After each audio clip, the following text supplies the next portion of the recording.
Seigneur, nous voulons te dire merci. Merci pour ton amour. Merci pour ta fidélité. Merci pour ta grâce. Merci, Seigneur, de nous donner ces instants. Merci, Seigneur, pour le privilège que tu nous accordes dans ce jour, de nous retrouver encore devant ta face. Esprit de Dieu, nous t'invitons, Seigneur, viens prendre place dans nos cœurs. Inspire les pensées de nos cœurs, Seigneur. Au nom de Jésus-Christ, nous avons ainsi prié. Amen. Jésus. Jésus-Christ.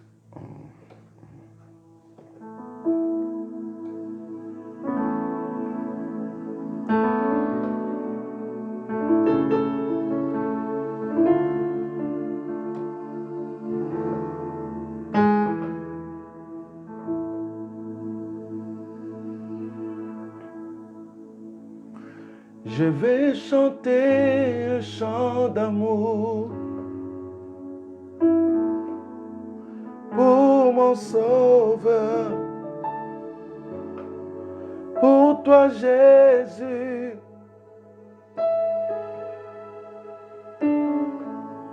Merci pour ce que tu as fait. Tu es si précieux. Jésus mon Sauveur, je suis heureux, tu m'as donné ton nom. Je ne vais pas être ailleurs, dans tes bras d'amour,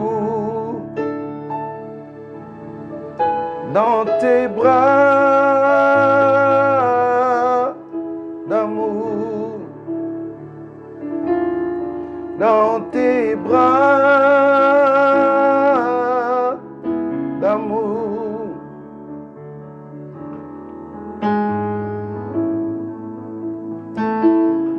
Tes bras d'amour, tes bras d'amour, tes bras d'amour.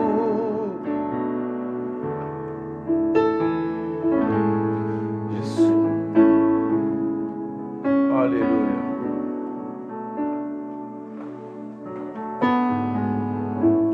Je vais chanter un chant d'amour pour mon Sauveur, pour toi Jésus. Merci pour ce que tu as fait. Tu es si précieux. Jésus mon Sauveur, je suis heureuse, tu m'as donné ton nom. Je ne veux pas être ailleurs, dans tes bras d'amour, dans tes bras d'amour, dans tes bras d'amour. C'est tel que je respire.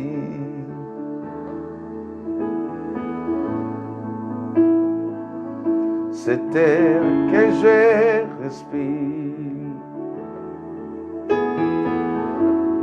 c'est ta présence qui vit en moi.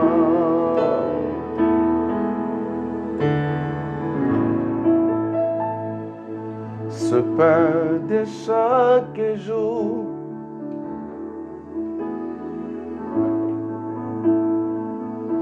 ce pain de chaque jour.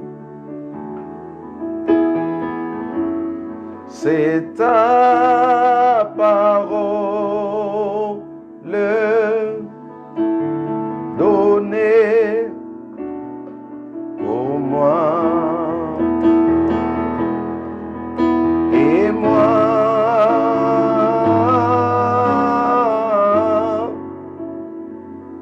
j'ai tant besoin de toi.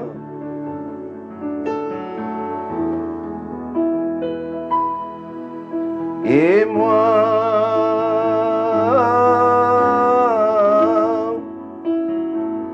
je suis perdu sans toi, Seigneur.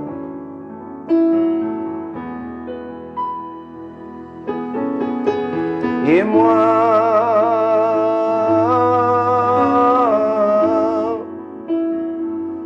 j'ai tant besoin de toi.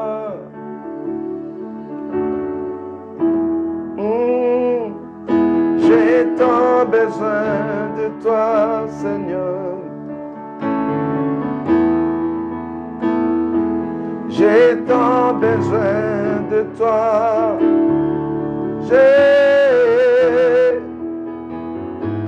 J'ai tant besoin de toi.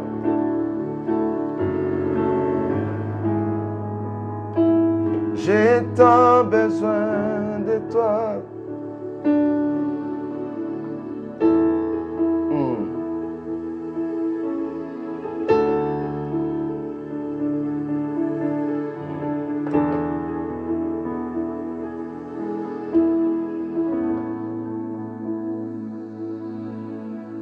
Merci d'un cœur reconnaissant.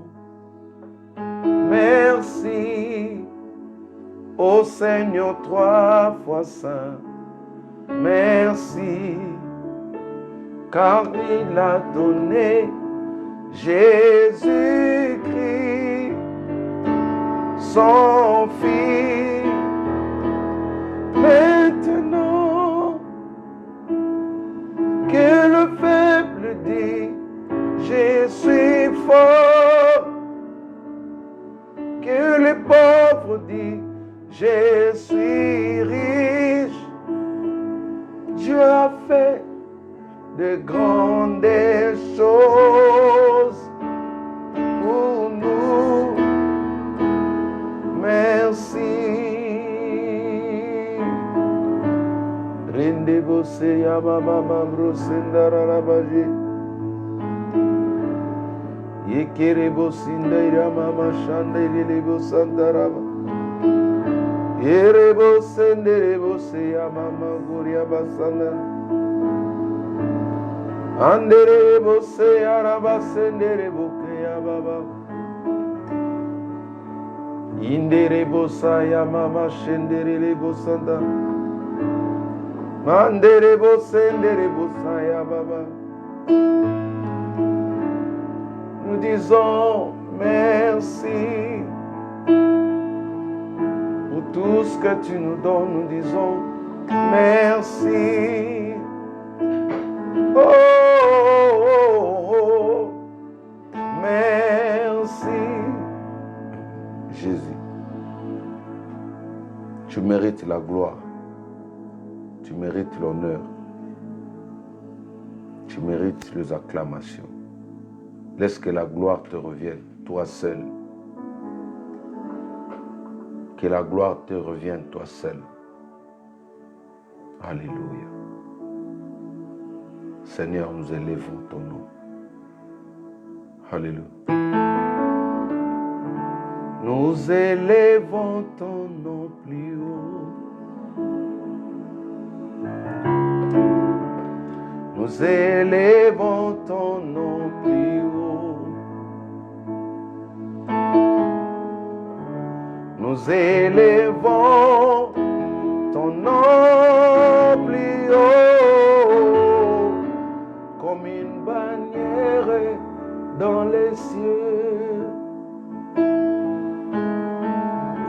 Nous élevons ton nom plus haut.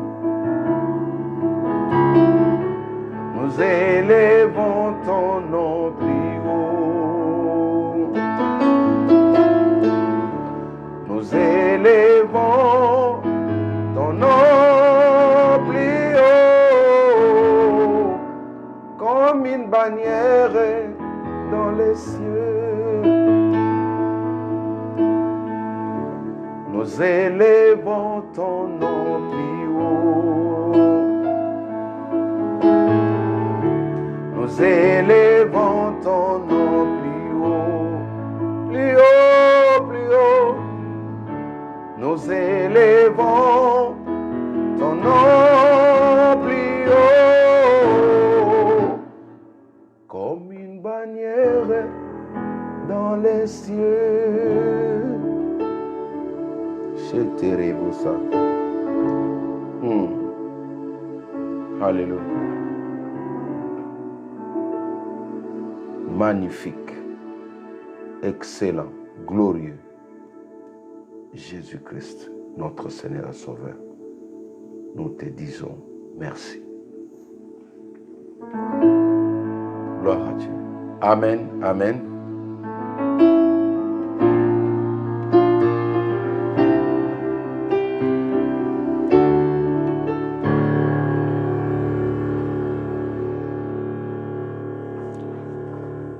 Wow, merci Saint-Esprit. Ah, merci, merci Jésus. Gloire à Dieu. J'espère que vous êtes si nombreux à pouvoir partager ces moments, ces instants avec nous. Que le Seigneur vous bénisse. J'aimerais saluer cet après-midi quelques personnes qui sont là avec nous. Voilà. Après-midi ou soirée, bon, pour ceux qui nous suivent depuis les États-Unis, je crois qu'il fait encore jour chez vous, là. Il fait encore jour chez vous. Que Dieu vous bénisse vraiment. Nous sommes très ravis de vous compter parmi nous ce soir. Par la grâce de Dieu, nous allons passer un bon moment dans la présence de Jésus-Christ. Amen. Gloire à Dieu. Wow. Dieu soit loué. Dieu soit loué. Alors, je vais revenir. Est-ce que je pourrais avoir le moniteur, maman, s'il vous plaît, pour saluer quelques personnes qui sont là, nos amis. Ça va faire du bien. Nos frères et sœurs qui sont là, qui nous suivent.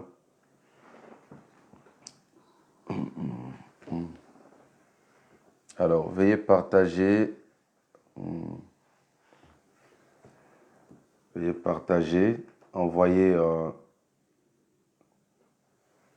une invitation à vos amis. Envoyez une invitation à tous vos amis. Et nous sommes là. Nous sommes là. Nous sommes là. Que Dieu vous bénisse. Merci. Alors, je vais remercier d'abord Maman Titi, ma très chère épouse, ma compagnon d'élite. Voilà. Moi, je travaille déjà avec ma femme. Elle est à la caméra, c'est celle qui est derrière, là, dans l'ombre, qui est en train de vous proposer de belles images. Que Dieu la bénisse pour sa simplicité. Alors, ce soir, je vais revenir rapidement sur notre thème de ce dimanche, ou le thème du mois que nous avons intitulé les réclamations. Les réclamations, c'est un thème que nous avons commencé ensemble, et je crois que par la grâce de Dieu, excusez-moi, par la grâce de Dieu, nous allons essayer d'approfondir d'une autre manière ces messages sur les réclamations. Nous allons ce soir voir, comme il a été dit le dimanche, nous allons Nous allons parcourir quelques textes de la Bible, toujours pour pouvoir nous aider à prier. Alors, je vous invite à ouvrir vos Bibles rapidement dans le livre d'Esther. Dans le livre d'Esther, Esther chapitre 7, à partir du verset, Esther chapitre 7, à partir du verset 4. Esther chapitre 7, à partir du verset 4. Esther chapitre 7, à partir du verset 4. Nous allons voir quelque chose de très important. Alors, aujourd'hui, précisément, nous allons prier et détruire les actes de vente de nos familles ou des actes de vente ancestrales. Les actes de vente ancestrales. Nous allons détruire cela à travers la prière tout à l'heure. Mais avant d'y arriver, j'aimerais expliquer. Vous savez, chaque fois, pour attester que quelque chose a été vendu, pour attester une vente, même au niveau de l'administration, vous devez prouver des documents. Vous devez prouver des documents qui, sur ces documents, on va trouver votre signature, la signature du vendeur. Quand vous achetez une voiture ici en France, avant que l'on vous change la carte grise, la voiture, ou qu'on mette votre identité, que la voiture porte votre identité, vous êtes demandé à fournir tous ces documents au niveau de la préfecture pour que l'échange soit fait en bonne et due forme. Alors, dans le monde spirituel aussi, quand une personne est vendue, il y a ce qu'on appelle des actes de vente. Ce sont des papiers ou des preuves spirituelles qui attestent qu'une personne a été vendue auprès d'un autre. Une personne a été vendue auprès d'un autre. Donc voilà, ce soir, nous allons prier pour détruire les actes de vente. Mais d'abord, j'aimerais qu'on lise ce texte. Esther chapitre 7, verset 4. La Bible dit ceci. La Bible dit ceci. Car nous sommes vendus, moi et mon peuple, pour être détruits, égorgés, anéantis. Je reprends. Car nous sommes vendus, moi et mon peuple, pour être détruits, souligné, égorgés, souligné, anéantis. Point. Comme je l'avais dit le dimanche, que Esther, qui était la reine à cette époque, cette femme vierge qui a reçu la grâce de Dieu parmi tant d'autres filles, elle a reçu la grâce de devenir l'épouse du roi, c'est-à-dire la reine, celle qui a succédé la première dame qui, par orgueil, par manque d'éthique, d'une reine, avait perdu sa place. Elle s'appelle Vashti. Vashti avait perdu sa place et reine est venue occuper sa place, selon le plan de Dieu. Alors, mais il y a quelque chose qui tire notre attention ici, c'est qu'il y avait une réalité dans la vie d'Esther que personne ne savait. Il y avait une réalité dans la vie d'Esther que personne ne pouvait se rendre compte. Elle était consciente de cela. Esther était consciente de la réalité spirituelle qu'il y avait dans sa famille. Bien qu'elle priait, il y avait quelque chose, il y avait des anomalies.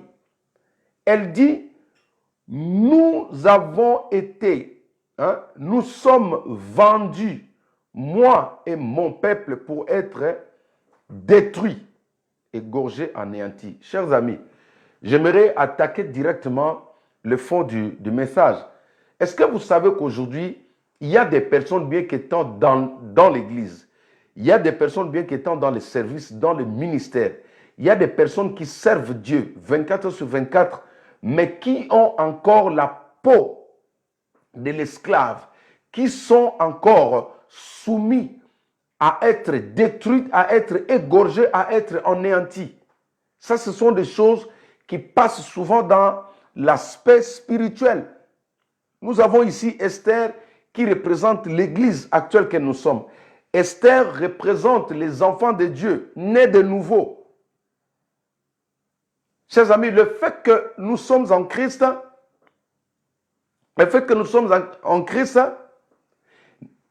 nous donne seulement le droit de pouvoir exercer le pouvoir sur des choses qui ont influencé notre vie.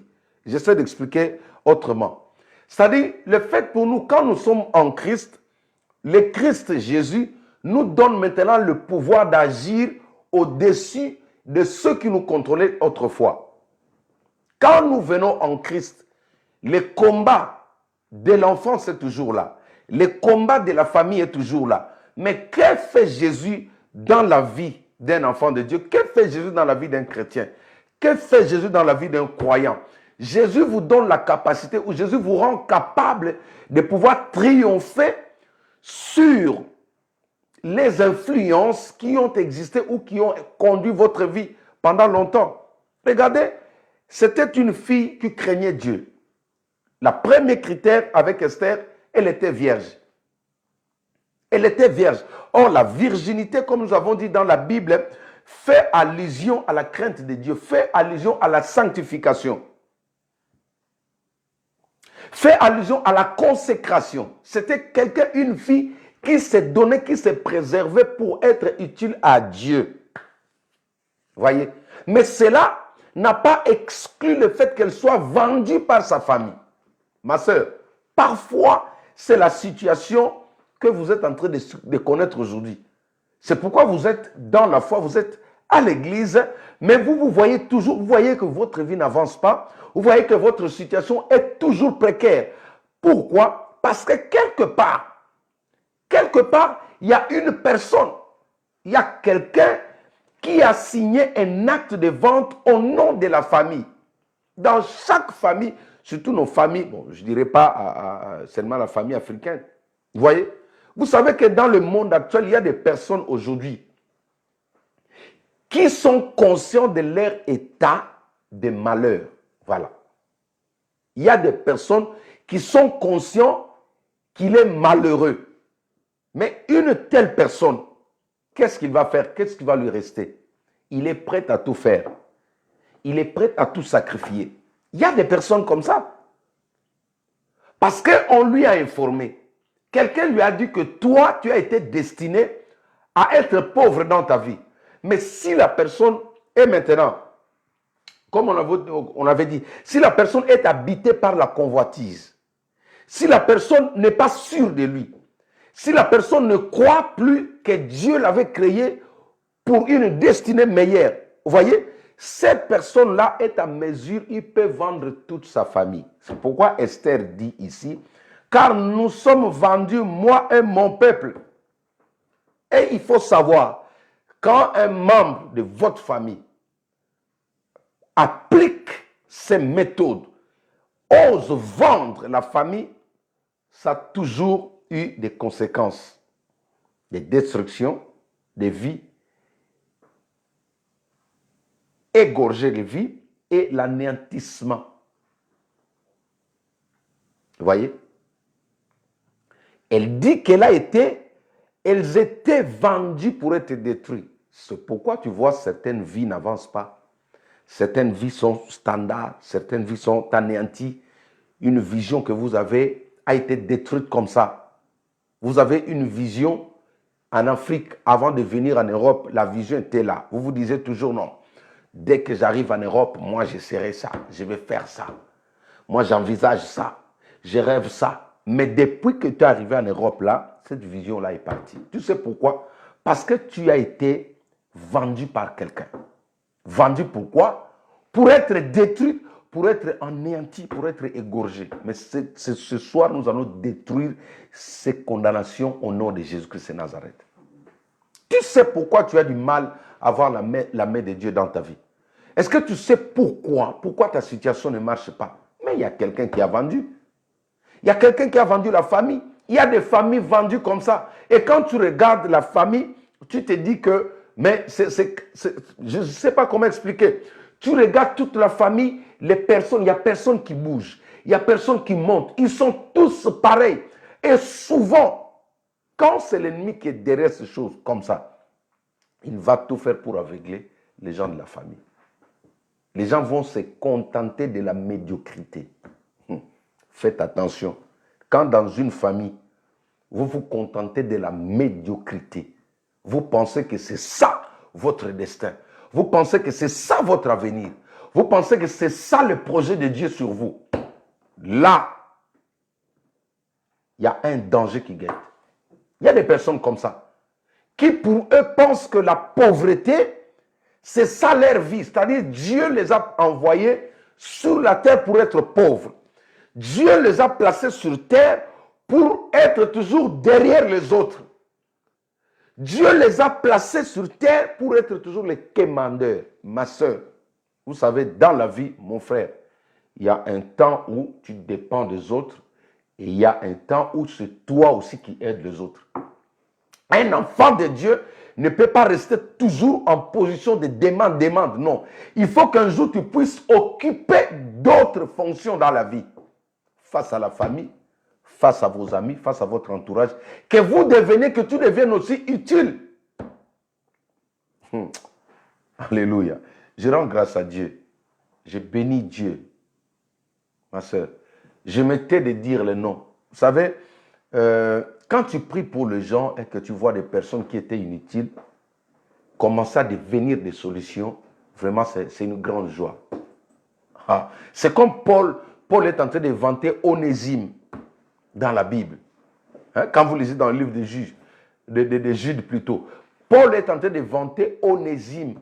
Onésime autrefois était inutile, mais aujourd'hui utile. Ma soeur, si tu n'avances pas, c'est que quelque part, il y a eu une vente qui a été faite dans ta famille. La plupart des gens ont du mal à progresser parce qu'un seul homme a pris toutes les richesses de la famille. Il vous a vendu pour que vous soyez des esclaves de certaines personnes. J'ai toujours donné ce témoignage. Ma défunte maman, une fois, elle m'a parlé et m'a expliqué une réalité. Quand elle allait faire, elle a pris le chemin de maman, vous pouvez me donner un verre d'eau s'il vous plaît. Quand il a commencé à faire le chemin de Lomé, le chemin de Lomé pour aller vendre, faire ses affaires. Alors, elle est arrivée là-bas et s'est rendue compte que ses copines à elle, ces mamans-là de Lomé, elles avaient, la plupart étaient dans le fétichisme. Qu'est-ce que ces femmes-là faisaient? Ces femmes-là aimaient beaucoup sortir avec des jeunes gens. Elles aimaient beaucoup de jeunes garçons. C'est-à-dire une maman de 50 ans, à l'époque, qui préfère prendre pour copain un garçon de 16-17 ans. Mais l'objectif, c'était quoi? Merci.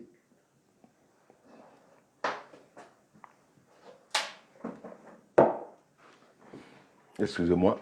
L'objectif, c'était quoi? L'objectif, c'était de faire du destin de cet enfant-là son esclave. Vous voyez? Ça, c'est ma maman qui m'a dit ça. Vous savez pourquoi? Parce qu'à cette époque, j'étais chauffeur taxi. Alors, chaque soir, c'est moi qui allais prendre ces dames, ces fameuses femmes d'affaires au marché pour aller les déposer chez eux. Donc, je faisais taxi express à Kinshasa. Alors, l'une de ces mamans-là commençait déjà à faire des avances. Moi, j'étais, bon, comme je ne connaissais pas le système, je n'avais aucune idée. Elle faisait déjà des avances. Et quand je venais le chercher, elle m'avait surnommé, bon, je ne dirai pas le nom, sinon vous allez retenir ça. Il y avait un nom, quelqu'un m'appelait toujours par ce nom-là. Oh, ma maman, la connaissant, quand nous sommes arrivés à la maison, elle m'a tiré les oreilles. Je me rappelle encore que ce jour-là, elle m'a tenu sur l'oreille, elle m'a dit, faites attention avec mes amis là. Regarde ce qu'ils font. Ils prennent des jeunes gens, il fait de leurs copains ici, mais quand elle va à Lomé, là où il y a le vaudou, elle va sacrifier ces garçons-là. Quand le garçon est mort, ils vont maintenant récupérer l'esprit, c'est-à-dire l'esprit de ces garçons-là.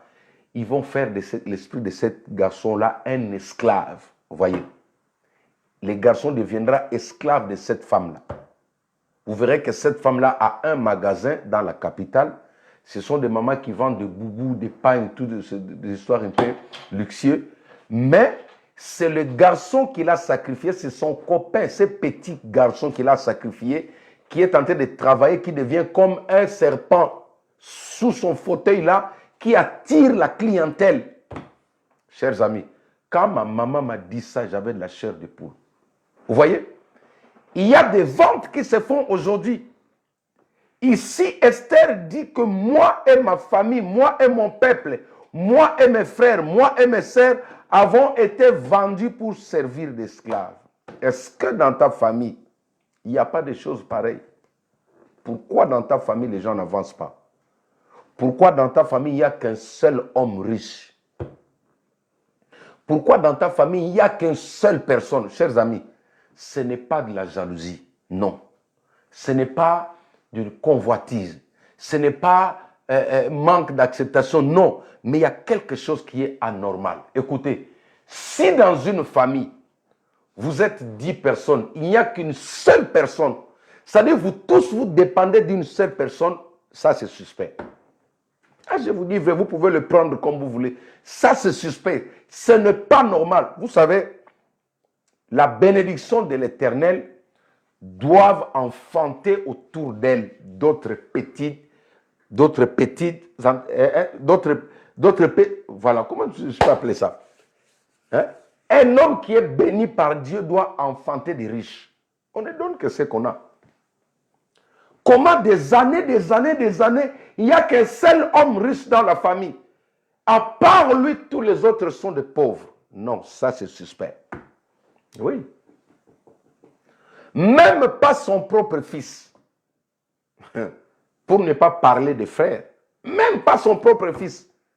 Quelqu'un qui a beaucoup d'argent, mais qui n'arrive pas à tirer un membre de la famille à son niveau. Qui n'arrive pas à tirer l'un de ses enfants à son niveau. Ce sont de telles personnes qui vendent souvent des familles. Ça, je vous dis des choses vraies. Hein.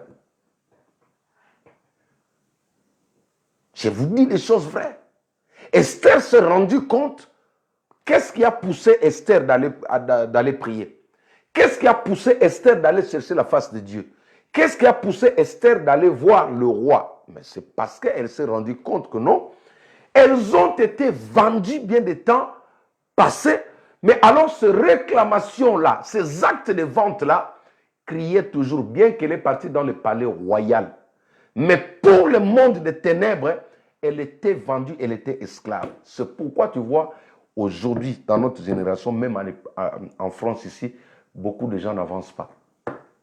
Alors ce soir, nous voulons détruire, bien aimé, nous voulons détruire ces actes de vente au nom de Jésus-Christ. Deuxième verset pour prier, c'est l'histoire de notre fameux frère Joseph. Genèse chapitre 37. Genèse chapitre 37, verset 27.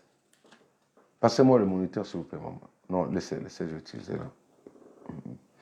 Genèse chapitre 37, verset 27. Genèse chapitre 37, verset 27. Gloire à Dieu.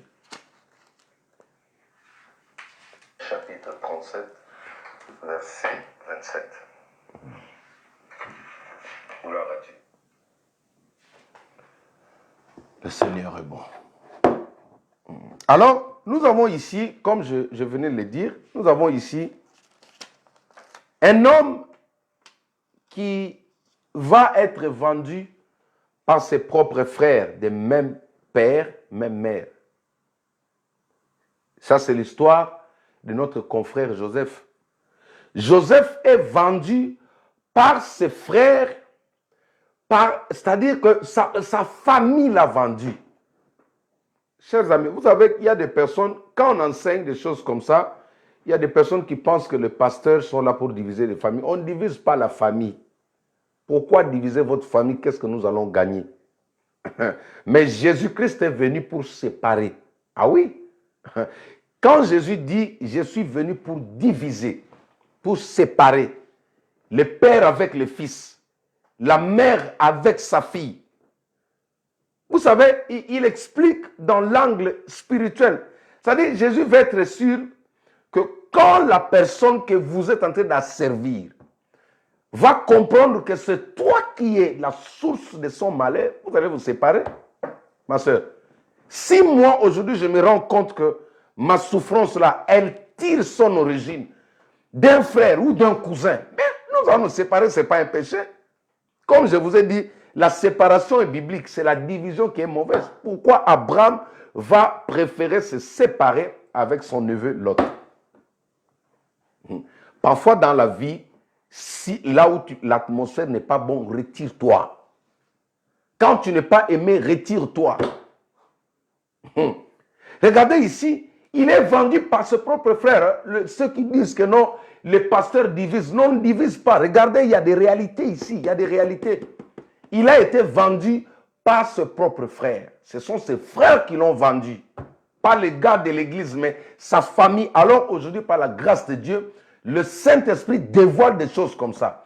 Le Saint-Esprit, quand il vient démasquer. Vous savez, chers amis, ce n'est pas un péché. Parce que tout ce que le diable aime, c'est quoi? C'est aveugler, vous aveugler pour que tu ne sois pas conscient de la personne qui est toujours là en train de veiller sur toi. Pourquoi tu te fâches quand on parle, quand on dit qu'il y a des sorciers dans la famille? Pourquoi tu te fâches? Des gens meurent dans la famille, il y en a d'autres qui ne veulent qu'on n'a pas le droit de parler de ça. Eux, ils voient seulement des sorciers. Non, ils existent. Regardez là. Ils ont pris leur frère. Nous allons lire la parole de Dieu. C'est important. Genèse chapitre 37 à partir du verset 27. Alors Judas dit à ses frères, que gagnerons-nous à tuer notre frère et à cacher son sang? Voyez le projet, ça c'est au sein d'une famille. Toi qui dis que non, c'est le fils de ma maman, c'est la fille de ma maman. Quand il est habité d'un esprit satanique, il peut te sacrifier, il peut te vendre au profit de sa réussite. Que cela ne t'arrive pas au nom de Jésus-Christ. Beaucoup de gens souffrent aujourd'hui. Ils ont été sacrifiés par leurs propres frères. Ils ont été vendus. Aujourd'hui, tout ce que tu peux faire ne réussit pas parce que l'acte de vente est en train de réclamer. Il y a quelqu'un qui a fait un échange.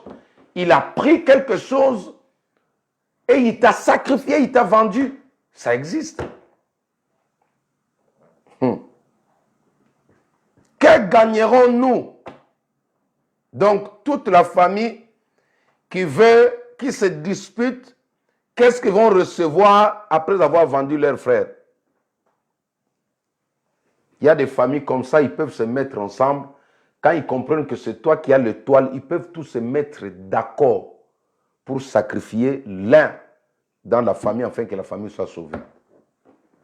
Et j'ai pris que toi, tu ne sois pas cette personne.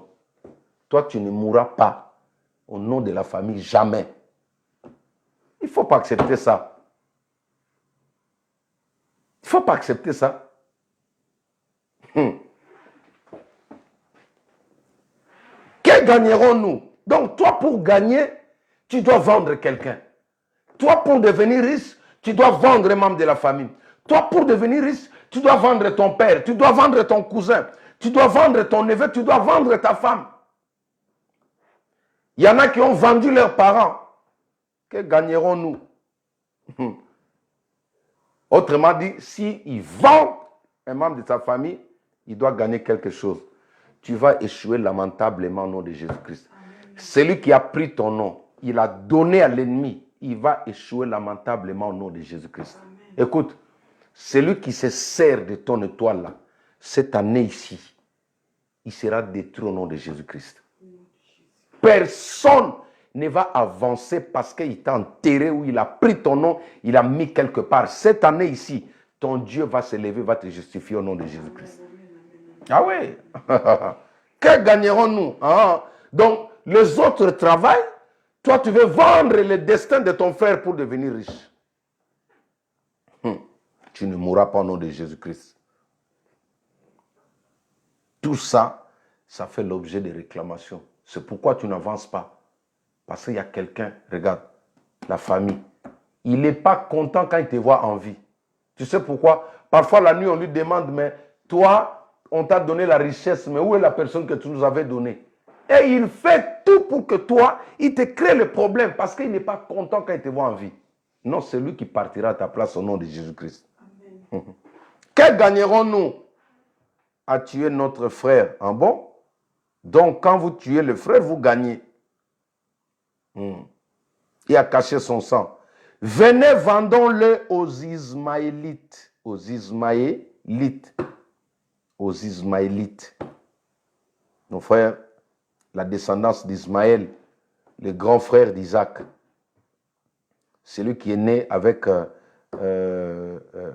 la servante de Sarah. Et ne mettons pas la main sur lui, car il est notre frère, notre cher. Chers amis, j'aimerais te dire quelque chose. Ce soir, nous allons prier pour détruire les actes de vente familiale. Nos familles aujourd'hui, il y a des familles qui se mettent ensemble, qui s'entendent dans le but de sacrifier des gens. Cette année ici, tous ceux qui vont planifier ta mort, ils passeront à ta place au nom de Jésus-Christ. Parce que la Bible dit, je donnerai l'Égypte en rançon pour Israël. Oui. Si les membres de ta famille se mettent ensemble, ne t'inquiète pas. Il ne faut pas t'inquiéter.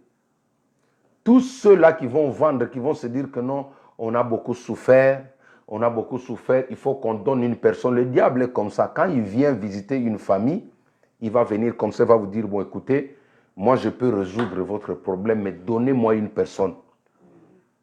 Il y a des personnes qui ont des santé vendues. Il y a des personnes qui ont des intelligences vendues. Il y a des personnes qui ont des grandeurs vendues. Il y a des personnes qui ont comment on appelle ça, des fécondités vendues. Il y a des personnes qui ont des salaires vendus. Oui. Lui, il avait déjà utilisé l'argent d'autrui. Maintenant, aujourd'hui, c'est toi qui es en train de payer sa rançon au nom de Jésus-Christ. C'est pourquoi il faut te fâcher. Il y a des fois, quand tu vois la situation bizarre dans ta vie, il faut te fâcher. Pourquoi tes enfants sont toujours malades? Pourquoi tes enfants sont toujours des délinquants? Il y a quelqu'un qui a vendu. Il a pris leur intelligence, il a pris leur destinée. Est-ce que vous savez qu'aujourd'hui, quelqu'un qui est dans la sorcellerie peut changer le destin?